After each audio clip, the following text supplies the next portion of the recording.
Hello,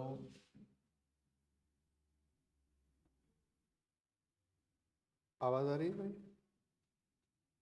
sir yes sir. Okay, चलो आगे शुरू करते हैं।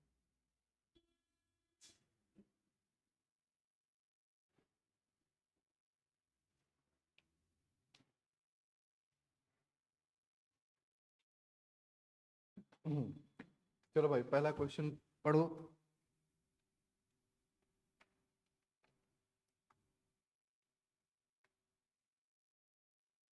For electric field E and magnetic field due to a charge density rho, charge density is function of,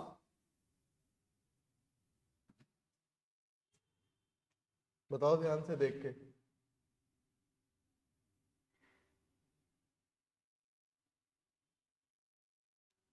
Charge density is function of r comma t, right? Yes sir. So which one of the following relation is always correct? A wrong हो गया, B always correct, C C कौन सी equation है? Del dot J is equal to del rho by del T.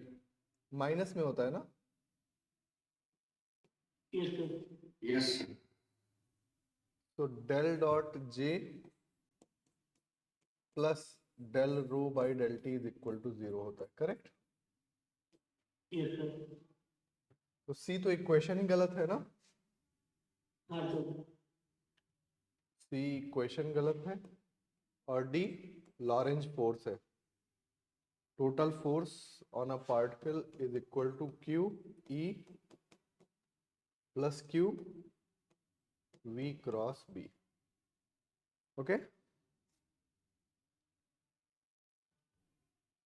Which is q E plus v cross B. ये तो correct है। तो कौन कौन से करेक्ट हो गए? B and D. B and D, ठीक है। सौभिक, यस बेसिक कॉन्सेप्ट में ध्यान देना, ये रट्टाबाजी वो देख के ये वाला चीज बिल्कुल मत करना, ठीक है? उससे कोई फायदा नहीं है। अच्छा बताओ, ये क्वेश्चन करेक्ट है कि नहीं?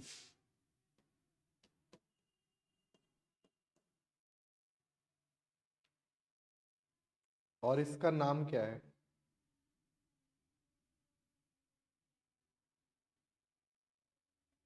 कोई भी बताओ। Sir. Ohm's law of inductor. ये ओम्स लॉ है।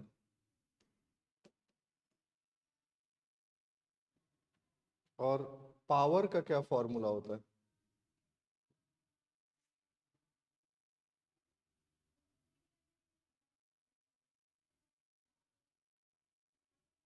Anybody? What is power is equal to J dot E. Power scalar है ना? तो ये दो क्वांटिटीज के डॉट प्रोडक्ट के इक्वल होगा ना? हाँ सर। तो इट इज जे डॉट ई। अब जे क्या होता है? आई बाई ए, और फील्ड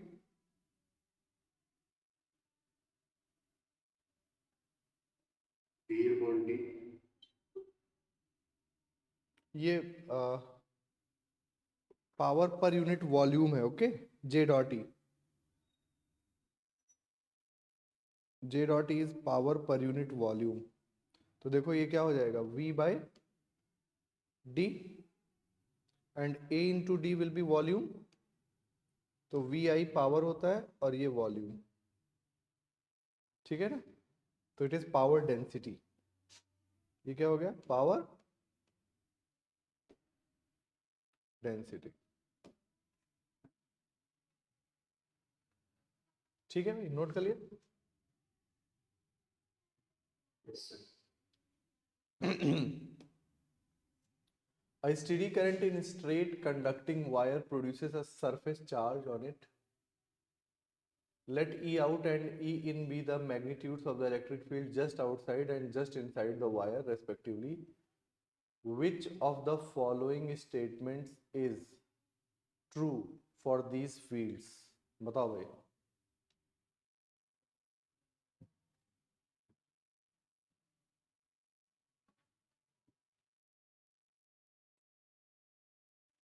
कोई भी बता सकता है।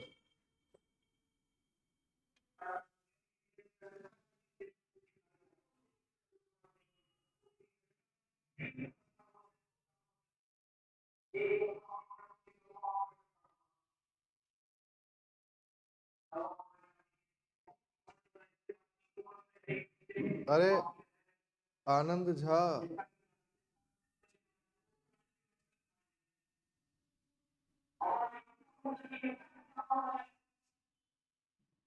आनंद झा,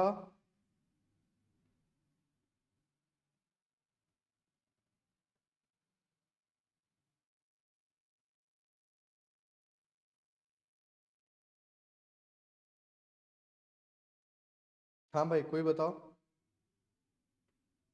अरे तुम्हारा माइक ऑन है यार, बहुत डिस्टरबेंस आ रहा है।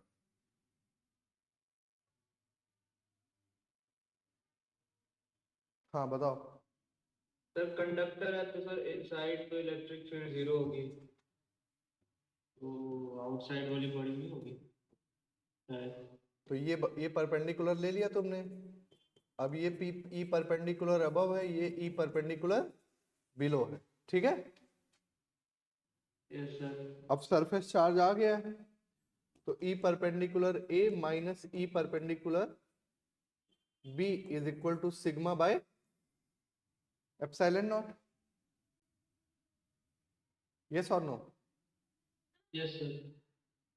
तो ई परपेंडिकुलर बी जीरो है, तो ई परपेंड और वैसे भी this minus 0 is equal to sigma by epsilon naught, so E perpendicular A is greater than E perpendicular B, okay।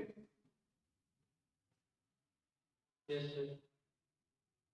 So this question is related to boundary condition, right? Yes sir. Swami ji sir ठीक, हाँ sir पिछले वाले एक doubt है, तो del cross E equals to zero वाला option सही कि नहीं है, वो प्लीज वो बता देते। Del cross E is equal to 0, हाँ सर। अरे ये तो इलेक्ट्रोस्टैटिक्स है ना, इलेक्ट्रोस्टैटिक्स। अब अच्छा यहाँ ये तो इलेक्ट्रोस्टैटिक्स के लिए हाँ, होगा, और yes। तुम्हारा चार्ज जो है वो R कॉमा T है, तो इससे जो रो डॉट करंट आएगी, हाँ वो नहीं, हाँ वो रो बाय एप्सिलॉन। तो तुम ऐसे समझ जाओ कि मान लो rho is equal to rho naught e to the power I omega t type का है चार्ज, ठीक है। हाँ हाँ हाँ हाँ ठीक है सर।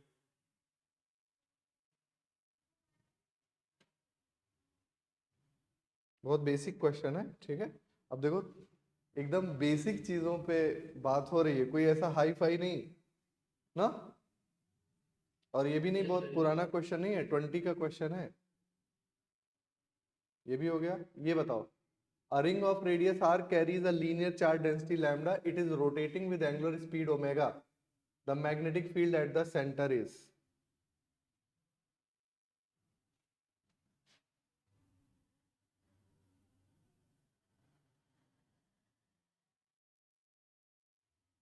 तो एक रिंग है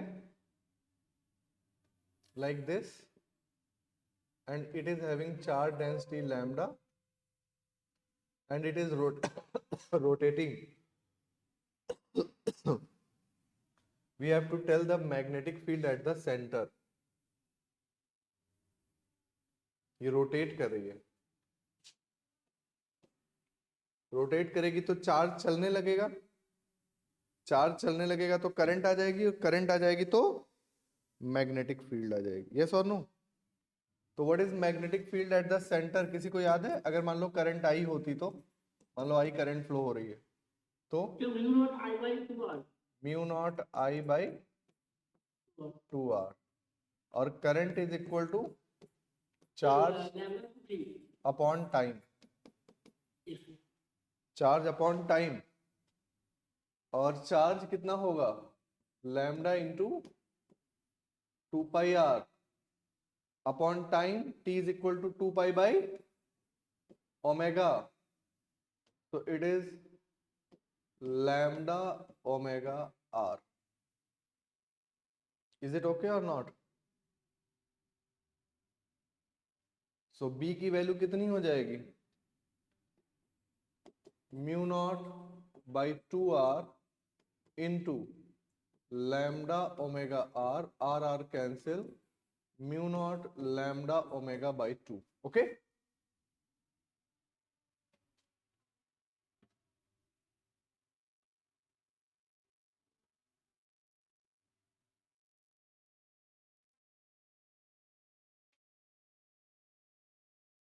ठीक है भाई, क्लियर है सबको? इस क्वेश्चन में बस एक ही बात ध्यान देनी है कि अगर आपके पास एक इस टाइप का सर्कल है और आप एक धागा लाते हैं, उसको ऐसे लपेटते हैं और फिर ऐसे करते हैं और ऐसे ले जाते हैं, तो कितने वायर बनेंगे? बस ये बात सोचने वाली। तो दो तो वायर हैं जो कि सेमी इनफाइनाइट है, यस और नो? और जो सर्किल है वो यहां से देखो, यहां टच किया तुमने, अब ध्यान दो, ऐसे गए ऐसे गए ऐसे गए ऐसे गए ऐसे, एक सर्किल पूरा हो गया, और फिर ऐसे गए ऐसे गए, तो 1.5 सर्किल, तो 1.5 सर्किल और एक फुल वायर, एक फुल इनफाइनाइट। मैंने क्यों कह दिया? क्योंकि दो इनफाइनाइट, दो सेमी इनफाइनाइट मतलब, दो सेमी इनफाइनाइट मतलब वन फुल, हाँ, तो 1.5 into mu naught I by 2r centre पे हो गया, प्लस इनफाइनाइट का mu naught I by 2πr, ये ऐड कर लो, यही आंसर है। Okay, done.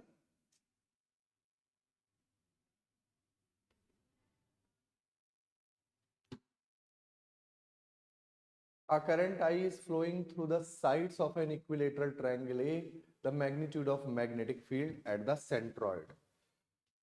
ये क्लियर है भाई? आगे बढ़े। Suppose there is a triangle like this, they want magnetic field here। तो आपको पता है कि एक वायर से यहां पे मैग्नेटिक फील्ड कितनी होती है, अगर इसमें करंट आई बह रही है, और ये एंगल कितने हैं? φ1 और φ2 है, तो B इज इक्वल टू, बोलो, mu not I by 4π d into sine φ1 plus sine φ2। अब ऐसे मैंने याद कर रखा है कि अगर φ1 φ2 90 हो जाए तो ये इनफाइनाइट वायर बन जाएगा, तो म्यू नॉट आई बाई, यहाँ पे 1 + 1 2 हो जाएगा, और it will be 2π d। Correct?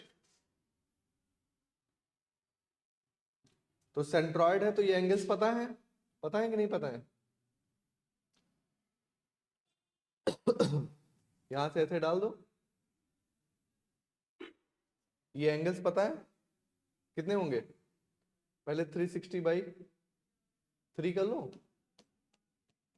और फिर 120 और फिर 60, तो ये 60 है, 60 60, इस टाइप से एंगल्स हैं, राइट?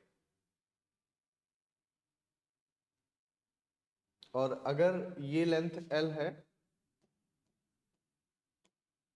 तो ये लेंथ निकाल लोगे ना ट्रिग्नोमेट्री से, और ये लेंथ निकालो तो एक वायर की वजह से मैग्नेटिक फील्ड लिख लो, और फिर 3 से मल्टीप्लाई कर दो। Is it okay?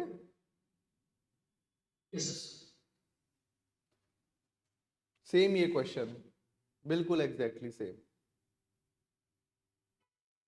ये डिस्टेंस आर गिवन है, ऐसे यहाँ पे बना लो, यहाँ परपेंडिकुलर ड्रॉप कर दो, एक वायर से मैग्नेटिक फील्ड निकाल लो, और फिर 1 2 3 4 5 6 सबकी डायरेक्शन सेम है, magnetic field will be into the plane, और उसकी वैल्यू 6 इंटू कर दो। तो बस तुम्हें क्या करना है, इसमें एक वायर के थ्रू मैग्नेटिक फील्ड निकालनी। अब यहाँ पे इस वाले क्वेश्चन में क्या है कि तुम्हें सपोज इस वायर के थ्रू निकालनी है, और ये डिस्टेंस आर है, ये आर है, ये परपेंडिकुलर ड्रॉ कर लो, और ये एंगल पता है कितना है, व्हाट इज दिस एंगल?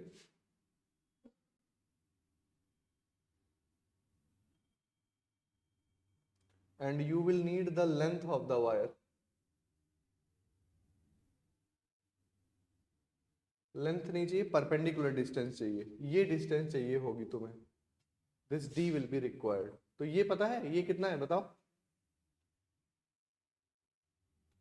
कितने बनेंगे हैं? तो ये 30 हो जाएगा, तो d निकाल लो, cos 30 is equal to base upon hypotenuse, d is equal to r cos 30 which is √3/2, ये d की वैल्यू होगी। अब तुम्हें ये पता चल चुका है, ये एंगल्स पता है, तो मैग्नेटिक फील्ड निकाल लोगे, यस और no?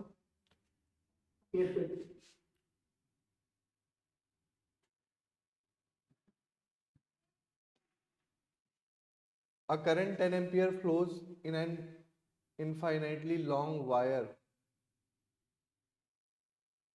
along the axis of the hemisphere. The value of this over the hemispherical surface. तो अगर मैं इंटीग्रल डेल क्रॉस बी करूं, डॉट ds करूं, इससे अच्छा मैं क्या कर लूं,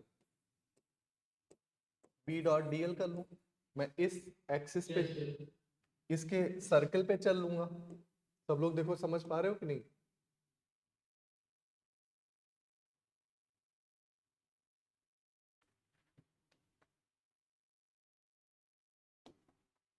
मैं ऐसे चल लूंगा इसके बजाय ना, सरफेस पे जाने के बजाय, बोलो भाई, b डॉट dl कर लूंगा, और मैग्नेटिक फील्ड मुझे पता है कितनी होगी, म्यू नॉट I बाई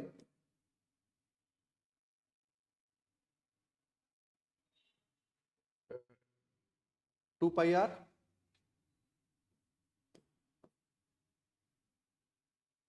ये मैग्नेटिक फील्ड होगी, और dl का इंटीग्रल मैग्नेटिक फील्ड सेम होगी, तो 2πr हट गया, और 10 म्यू नॉट आंसर हो गया। देखो बहुत ही अच्छा क्वेश्चन है,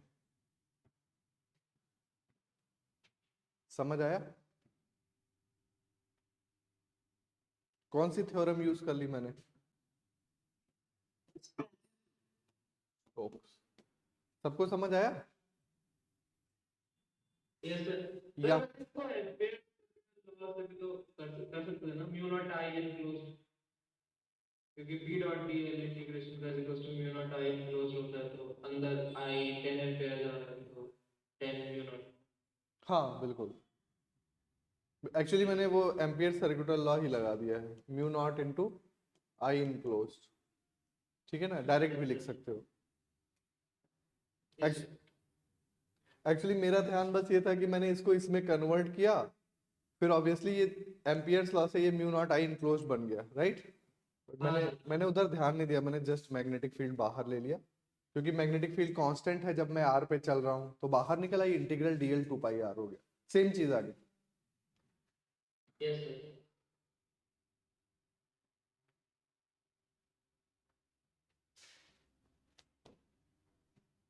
ये हो गया, समझ आ गया सबको? अब ये बहुत सिंपल है, आपको integral b dot dl mu naught I enclose चाहिए, और करंट अगर अपोजिट डायरेक्शन में है तो माइनस कर लोगे, ओके?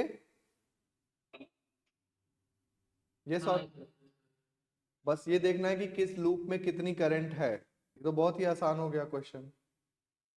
हाँ सर। बट डायरेक्शन मिस मत करना। Yes sir. Sir question 8 miss हो गया। 8, oh sorry, a current I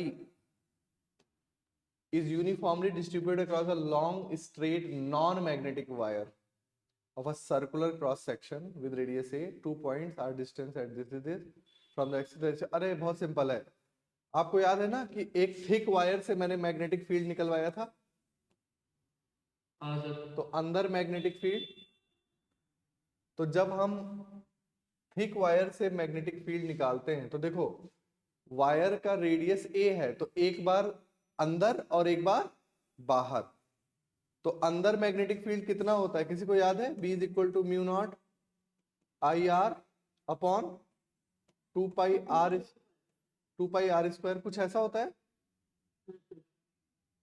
किसी को याद है?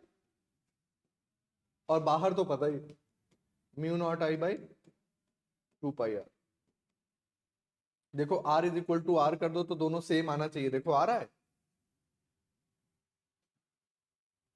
हाँ सर ठीक है। ऐसा क्यों हो रहा है सौम्यजीत बताओ?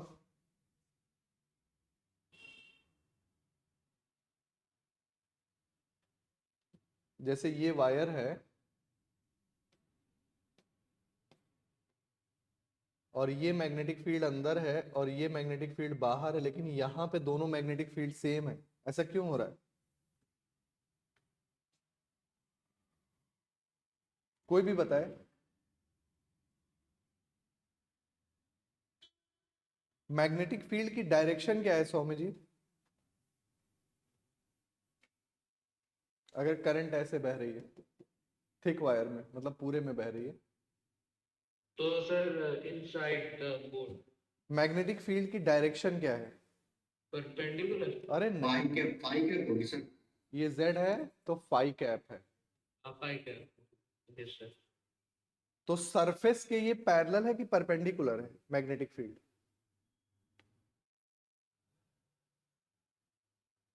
पैरेलल। पैरेलल, क्योंकि टच होती हुई जा रही है ना, तो because B parallel above minus B parallel below is equal to 0 होता है, parallel component of magnetic field continuous होता है, इसलिए सरफेस पे जब तुम देख रहे हो तो दोनों मैग्नेटिक फील्ड क्या आ गई? सेम आ गई। सेम आ गई। Yes sir. समझ आए? बाउंड्री कंडीशंस इतनी मजेदार चीज है कि एक बार समझने लगोगे तो हर जगह जहां भी तुम मैग्नेटिक फील्ड, दो अलग अलग रीजन्स में जहां भी मैग्नेटिक फील्ड निकाल रहे हो वहां पे बाउंड्री कंडीशन लगा के देख सकते हो। Okay,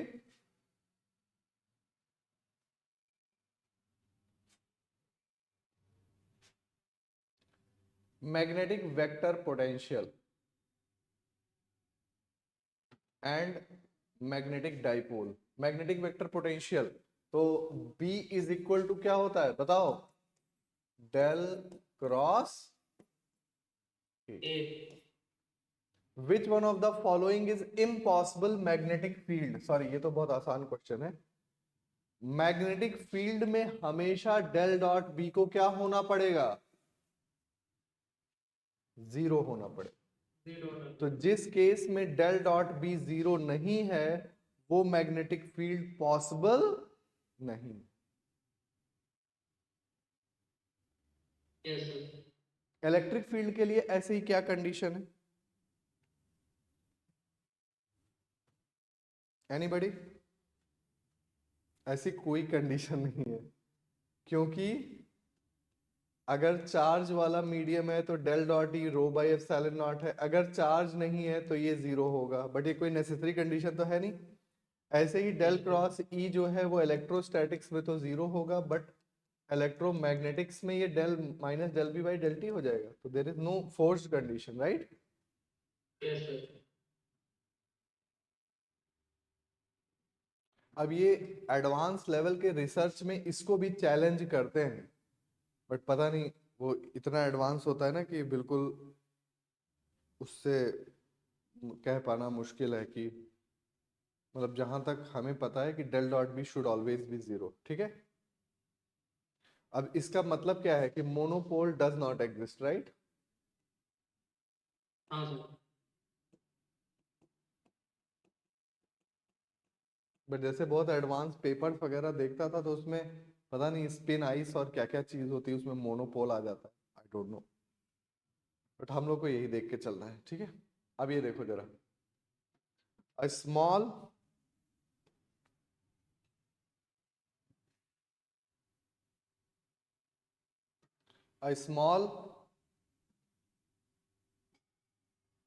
magnetic dipole is kept at the origin in the xy plane, one wire L1 is, अब ये क्वेश्चन जो है बड़ा सिंपल है, बट लेकिन लैंग्वेज देखो, लैंग्वेज में फंस गए तो गए। तो सबसे पहला काम करो कि इस तरीके से बना लो x, y और z। A small magnetic dipole is kept at the origin in the xy plane, यहाँ पे एक मैग्नेटिक निडल रखी हुई है, ठीक है। क्या रखी हुई है? मैग्नेटिक निडल रखी हुई। मैग्नेटिक कंपास देखा हुआ है ना सबने, Yes, sir. वही रखा हुआ है। One wire L1 is located at z is equal to minus A in X Z plane. z is equal to minus A मतलब यहां पे 0 0 माइनस ए, इन किस प्लेन में रखा हुआ है? एक्स जेड प्लेन में, मतलब इस पे रखा हुआ है, ओके।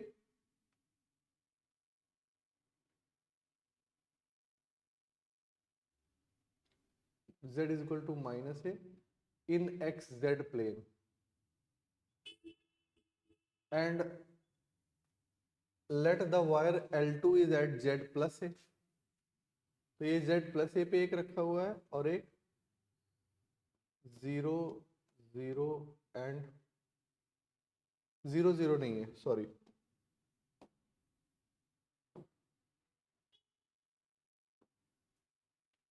ये a है और ये माइनस ए पे रखा हुआ है। ये वायर L1 है और ये वायर L2 है।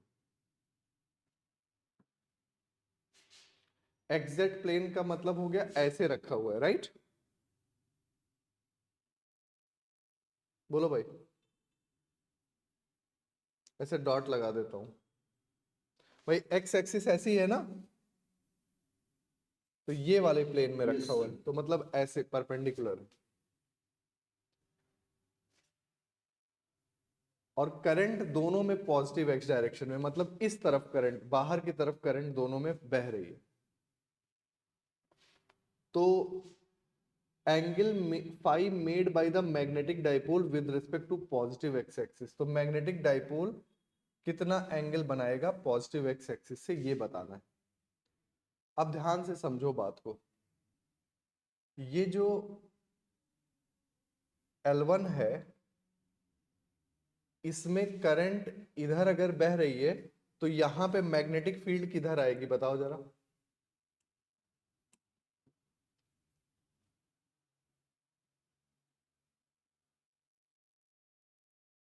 Y direction. हम्म,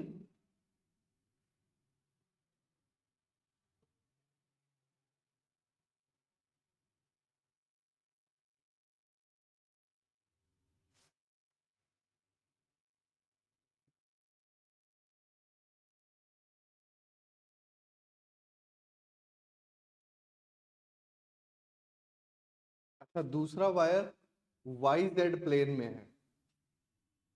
एक वायर तो ठीक है, L is equal to minus A वाला, पहला वाला किस में है? Z is equal to minus A वाला एक्स जेड प्लेन में है, ये ऐसे है। और ये वाला वाई जेड प्लेन में, मतलब कैसे हो गया? ऐसे हो गया ये wire.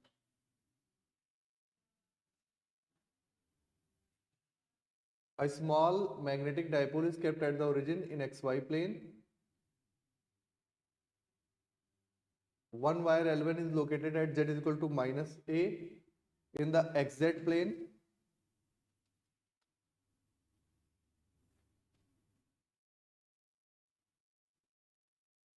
And current is flowing in x direction, ठीक है। Another wire L2 is located in yz plane with the same current I1 flowing in positive y direction. इसकी करंट ऐसे बह रही है I, इसकी करंट ये ऐसे परपेंडिकुलर है तो ऐसे बह रही है। बात समझ में आ रही है सबको? देखो ये है, तो इसकी वजह से मैग्नेटिक फील्ड किधर होगी बताओ? इसकी वजह से ये वायर ऐसा है, माइनस माइनस इसकी वजह से इधर होगी, तो ये हो गई तुम्हारी B2। और ये इधर बह रहा है, इसकी वजह से किधर होगी? इसकी वजह से इधर होगी, किधर? माइनस आई कैप डायरेक्शन में, और ये माइनस जे कैप डायरेक्शन में। देखो समझ आता है सबको? Yes sir. जिसको नहीं समझ आ रहा है वो बता दो पहले।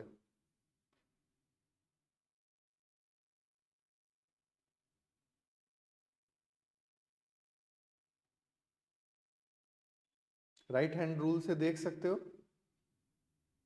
और मुझे इन दोनों का रिजल्टेंट चाहिए। अब दोनों का मैग्नीट्यूड और डायरेक्शन तो सेम है, तो रिजल्टेंट किधर आएगा बताओ? B इज इक्वल टू क्या होगा? Net B not minus I cap plus B not minus J cap. यही तो होगा।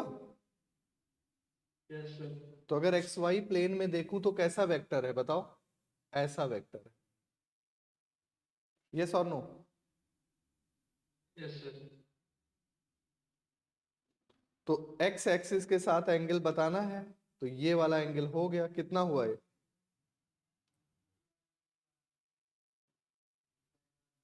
125 180 125 प्लस 45, 145 तो कितना हो गया? 225। देखो साफ साफ दिखाई दे रहा है। This is the net magnetic field. तो जिधर मैग्नेटिक फील्ड होगी उधर ही मैग्नेटिक निडल हो जाएगी। ये इंपॉर्टेंट कॉन्सेप्ट है इसमें जो तुम्हें सीखना है, कि भाई जिस तरफ मैग्नेटिक फील्ड की डायरेक्शन होगी उसी तरफ, लिख लो इसमें जरा, the magnetic compass will be in the direction of the magnetic field.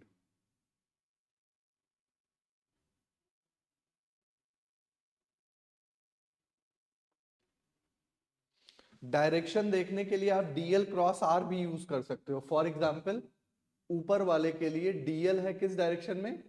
Y cap cross R, R is in minus Z cap direction, तो वाई ये कितना हो गया? Minus X cap. ऐसे भी निकाल सकते हो।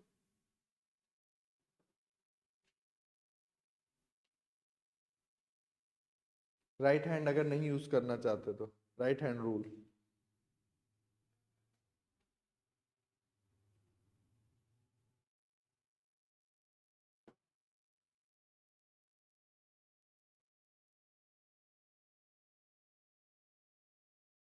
Is it okay?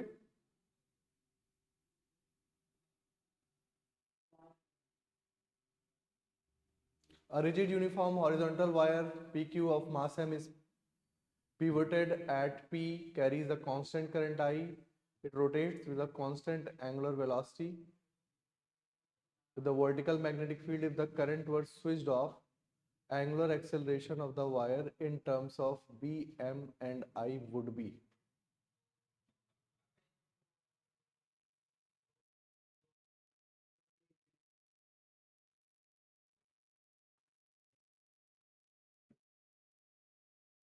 So what is angular acceleration?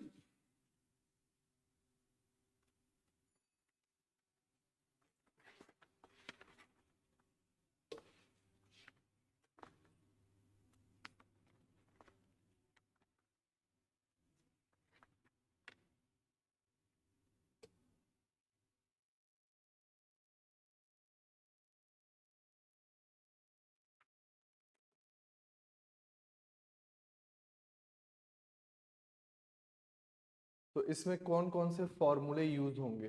तो एक रिजिड वायर है PQ, तो ये वायर है इस तरीके का और इसके अबाउट घूम रहा है, करेक्ट? और इस वायर की लेंथ कितनी है?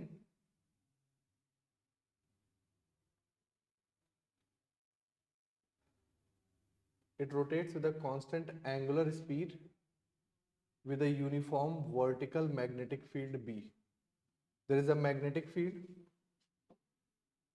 B, and this is rotating like this, and it is having current also. So this is a current carrying wire, correct? So what is the force? I L cross B.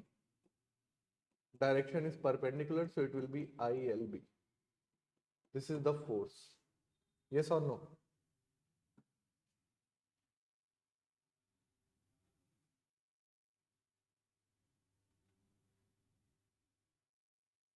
And what is the torque? Torque क्या होता है? R cross F. ठीक है? Torque कितना होता है? R cross F. और torque is equal to है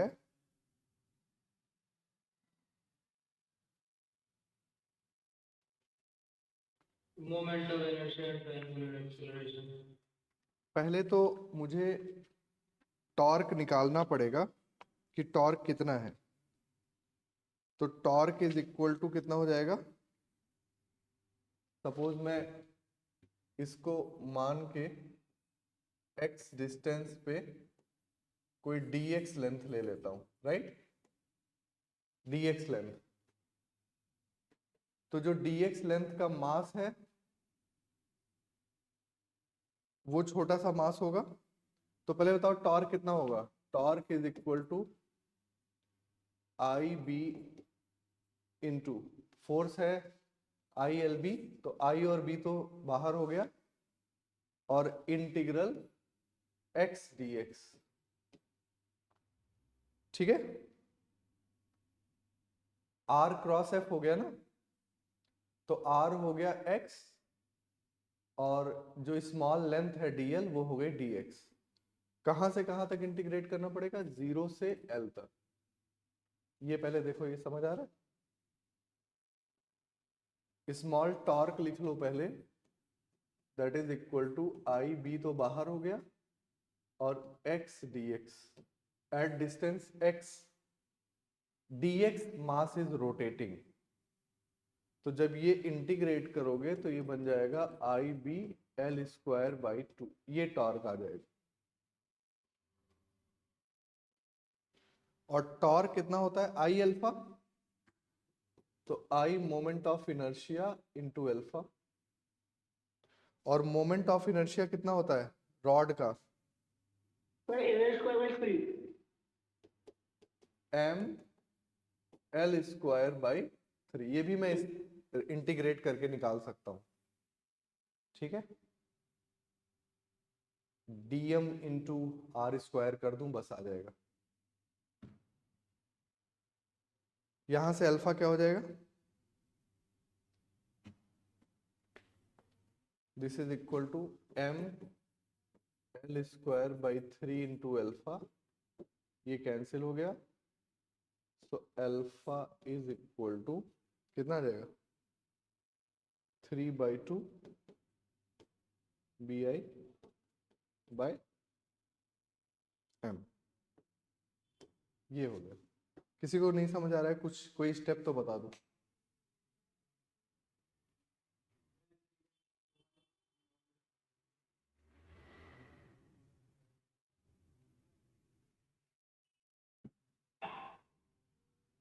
फोर्स किस डायरेक्शन में लगेगा?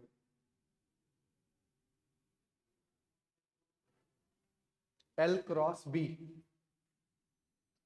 इस डायरेक्शन में. This is the direction of force. Line of force ये है. तो this is line of force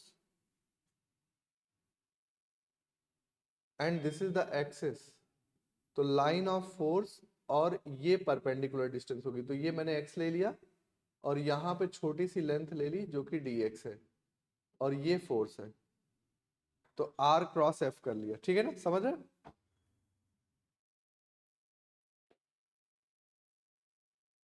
okay. So dimensions वगैरह तो आप देख ही लोगे, डायमेंशन में कोई दिक्कत नहीं है.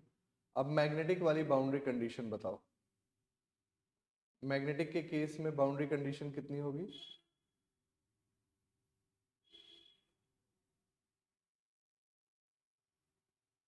बताओ भाई, what is perpendicular and what is parallel? कौन बताएगा? B perpendicular A minus B perpendicular B is equal to क्या होता है? Mu not K. Yes sir. देखो कॉपी में लिखा है कि नहीं आपने? हाँ सर लिखा है। और B parallel A minus B parallel B is equal to 0 0। और एच में एक बहुत ही इंपॉर्टेंट आएगा, एच में बताओ। H perpendicular A minus H perpendicular B is equal to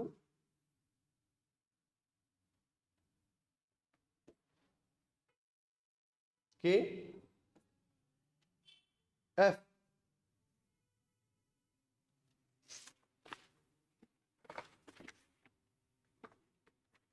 बोलो भाई। अच्छा सिमेट्री होगी, हम्म, मतलब इसको सिमेट्री की तरह देख सकते हैं मतलब हाँ बिल्कुल, बिल्कुल देख सकते हो सिमेट्री की तरह।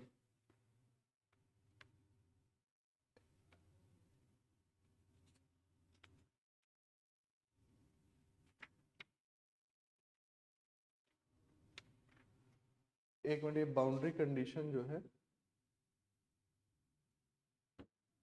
मैं चारों लिख रहा हूं, नोट करो जरा। इसके लिए मैग्नेटिक फील्ड के लिए जैसे उसमें था ना, उसी सिमेट्री से ही आप देख सकते हो सारी चीजों को।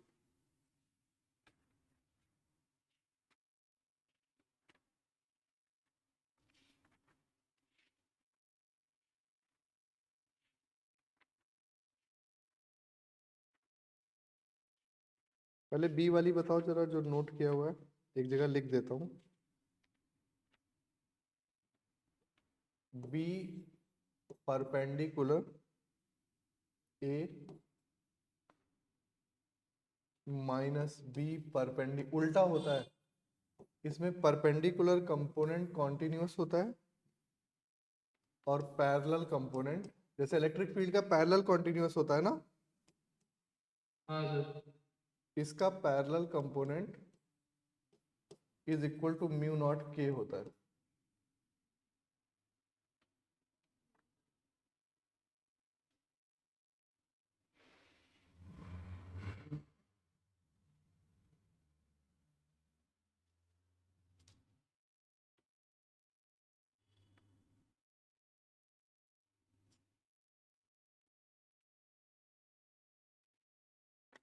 और एच भी लिखो।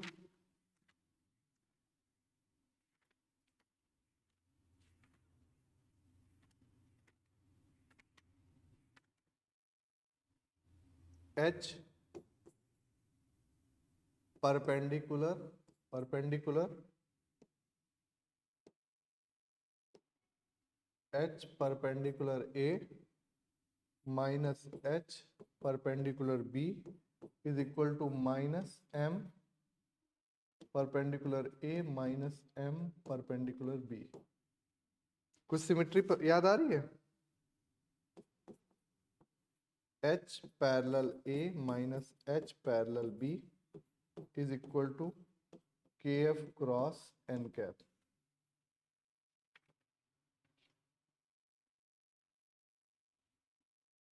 ये हो गया।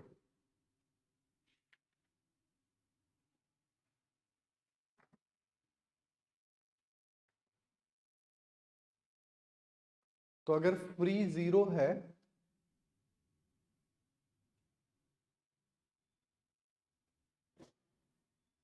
तो एच पैरेलल से शुरू करना, और अगर फ्री है तो किससे शुरू करेंगे?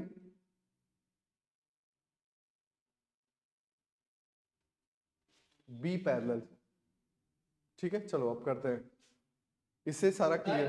हाँ सर आपने वो बताया था ना कि सरफेस पे मैग्नेटिक फील्ड सेम कैसे होती है, उस पे सर आपने बताया था कि पी पैरेलल कंटीन्यूअस होता है।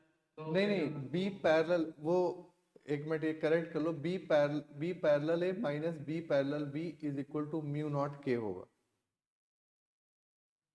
ठीक है सर, वो तो सब वो समझ गए सर, वो चलो अब ये ठीक है। और के फिर भी के का, अब ये पैरेलल ले रहे हो ना,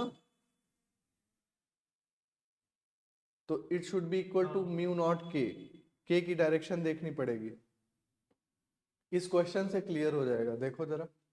अ सरफेस करंट के किस डायरेक्शन में है? एक्स कैप डायरेक्शन में बह रही है। On the surface z is equal to 0 which separates two media with permeability mu1 and mu2. If the magnetic field in the region 1 is given, magnetic field, then the magnitude of normal component of B2. तो पहले तो B2 लिखो फिर normal component देखेंगे। हाँ, तो B1 कितना है?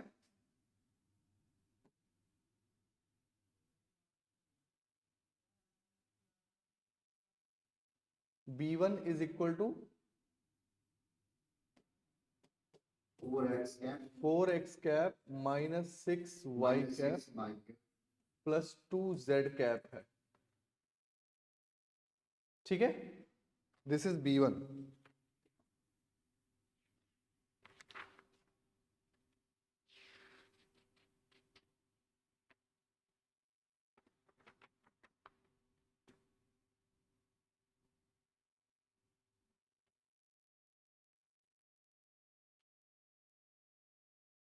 और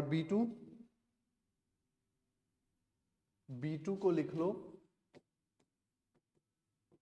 बी, कैसे लिख ले? B2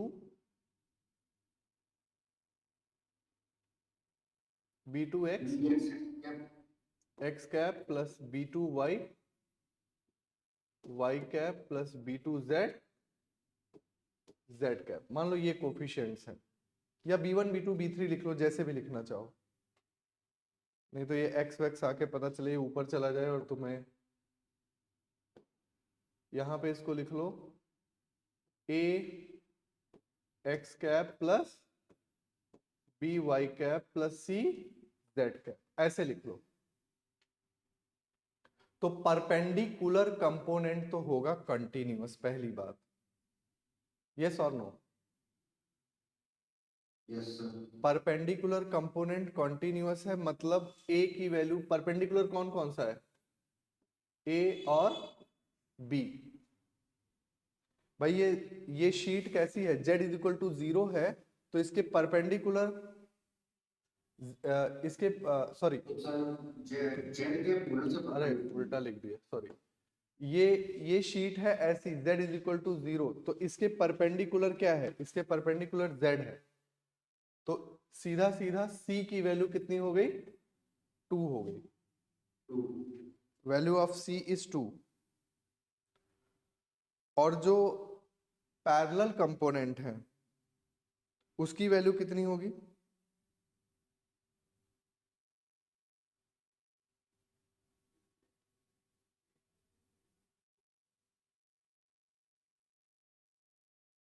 तो हमें क्या बताना था? Then the magnitude of normal component.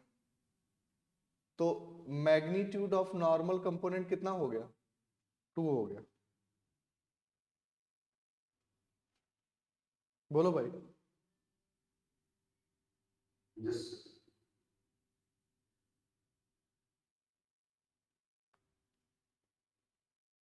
Normal component का मैग्नीट्यूड कितना हो गया?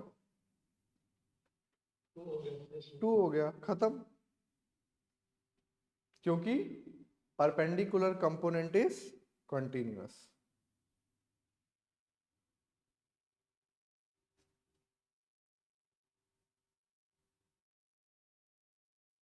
अब सोमजीत तुम्हारे क्वेश्चन पे आते हैं। उस समय मैंने एक चीज थोड़ा सा, एक बार उसको करेक्ट कर लो, कि मान लो ये है तुम्हारा वायर, ठीक है, let us correct. Yes sir. और मान लो करंट अंदर बह रही है बल्क में, आई करंट बह रही है ना टोटल बल्क में। हाँ सर। और जब मैं मैग्नेटिक फील्ड निकाल रहा हूं तो सरफेस के पैरेलल मैग्नेटिक फील्ड आ रही है, यस और नो? हाँ सर, हाँ सर। और पैरेलल कंपोनेंट की डिसकंटिन्यूटी म्यू नॉट के से है, लेकिन के तो है ही नहीं, इसमें बल्क में करंट बह रही है ना, सरफेस पे कोई करंट नहीं बह रही। हाँ ठीक है। Current is in bulk not, एक बार वो जरा करेक्ट कर लो वहां पे जाके, सब लोग जरा वहां पे वापस जाओ। Current is in bulk not on the surface, not on the surface. तो इसलिए कैपिटल के उस केस में 0 था, इसलिए मैग्नेटिक फील्ड सेम आ जा रही, ठीक है? Yes sir.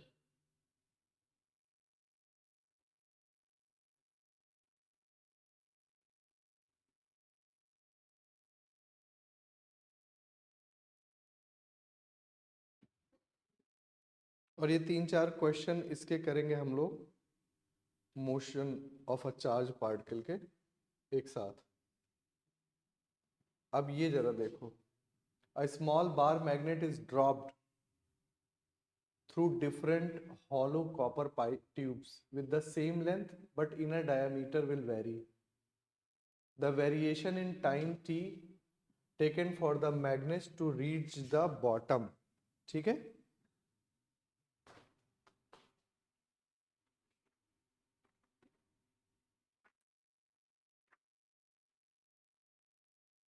तो इसमें अगर मान लो तुम्हारे पास एक कॉपर पाइप है और वो थोड़ी सी बीच में हॉलो है, ठीक है ना? देखो थिकनेस है ना, अलग अलग सबकी थिकनेस चेंज हो रही है।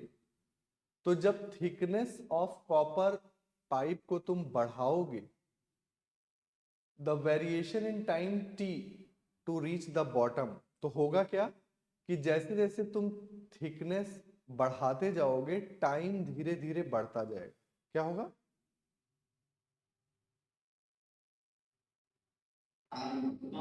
टाइम बढ़ेगा, बिकॉज थिकनेस बढ़ाने से एडी करंट बढ़ेगा, उससे जो इंड्यूस करंट है वो बढ़ेगा, और इंड्यूस करंट ग्रेविटेशनल एक्सेलरेशन के अपोजिट डायरेक्शन में फोर्स लगाएगा, यस और नो? तो जब अपोजिट डायरेक्शन में फोर्स लगाएगा तो वो जी के बजाय जी से कम एक्सेलरेशन पे नीचे आएगी, ठीक है? लेकिन बढ़ाते बढ़ाते जब तुम थिकनेस को मैक्सिमम बढ़ा दोगे तो उसके बाद वो फर्क बंद हो जाएगा, इसलिए ऑप्शन सी इज करेक्ट। देखो सब लोग नोट कर लो इस चीज को, this question is related to induced current. समझ आया या नहीं?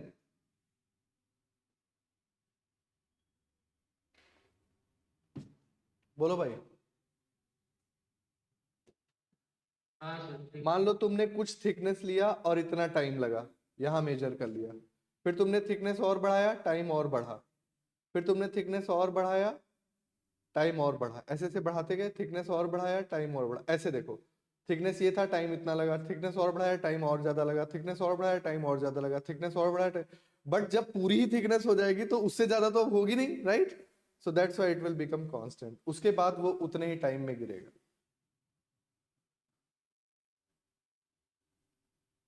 Is it okay? Yes sir. अब उसका actual expression is very very difficult, but just a sense of graph is simple. चलो फिर बाकी फिर हम लोग कल डिस्कस करते हैं, ओके? ठीक है, यस सर। ओके। ये नोट कर लिया सबने बाउंड्री कंडीशंस? हाँ सर। तो इलेक्ट्रिक फील्ड का परपेंडिकुलर, सब लोग मेरे साथ साथ बोलो माइक म्यूट करके, इलेक्ट्रिक फील्ड का परपेंडिकुलर कंपोनेंट, इलेक्ट्रिक फील्ड के perpendicular component is discontinuous, but magnetic field का perpendicular component is continuous. Electric field का parallel component is continuous, but magnetic field का parallel component is discontinuous. Electric field, electric displacement vector का perpendicular component is discontinuous is equal to sigma F there, and magnetic field का parallel component, you can see perpendicular component is not continuous. Perpendicular component of magnetic field is continuous, but perpendicular component of H is not continuous. Yes और no? And parallel component का mu naught के था तो H parallel भी के F N है। तो इस तरीके से बहुत ज्यादा सिमेट्रिक हैं दोनों, इसको आप अच्छे से प्रिपेयर कर लेना। ओके Yes, चलो, sir. Okay, thank you. Thank you, sir. Thank you, sir. Thank you, sir.